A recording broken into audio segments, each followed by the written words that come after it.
Salam, əziz uşaqlar. Bugün sizinlə elektrik cəryanı mövzusunu öyrənəcəyik. Elektrik cihazlarının enerji mənbəyi elektrik cəryanıdır. Elektrik cəryanı elektrik yükünə malik olan zərrəciklərin nizamlı hərəkəti nəticəsində yaranır. Elektrik avadanlıqları işləyərkən onların naqillərində elektronlar hərəkət edir. Elektrik yükünün müsbət və mənfi olmaqla iki növü var. Elektronlar mənfi yüklü zərrəciklərdir. Siz burada elektronların dövrədə necə hərəkət etdiyini, yəni ox istiqamətində hərəkət etdiyinin şahidi olursunuz.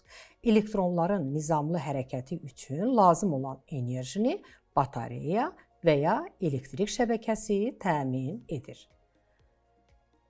Lampanın yanması üçün elektrik dövrəsində boşluq və ya qırıq hissələr olmamalıdır. Yəni, elektrik dövrəsində açar qapandıqda artıq dövrədən cərəyan keçir və elektrik cihazı işləyir. Elektrik dövrəsini qurmaq üçün elektrik dövrəsinin elementlərini bilməliyik. Siz lövhədə bir neçə elektrik elementinin şəklini görürsünüz. Batareya dövrədəki cihaz və avadanlıqları enerji ilə təmin edir. Bu isə onun simvoludur.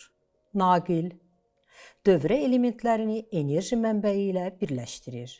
Lampa elektrik enerjisini işıq enerjisinə çevirir. Siz bu sütunda həmin elektrik dövrəsi elementlərinin simvollarını görürsünüz.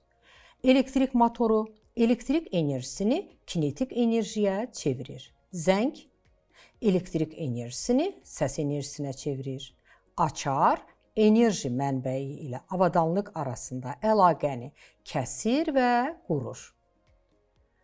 Batareyaların üzərində 1,5 volt, 3 volt və 9 volt kimi qeydlərə rast gəlinir.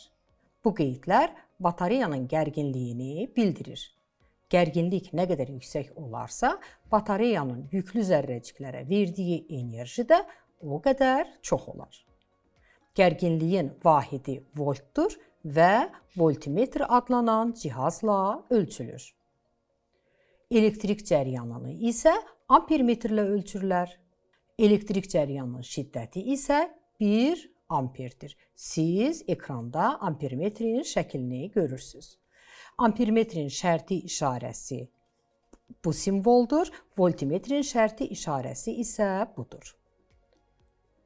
Elektrik dövrəsinin sxemini çəkmək üçün dövrə elementlərini bildirən simvollardan istifadə olunur. Nümunə üçün sadə elektrik dövrəsi verilib, yəni açardan, lampadan və cərəyan mənbəyi olan batareyadan istifadə edərək çox sadə elektrik dövrəsi qurulub.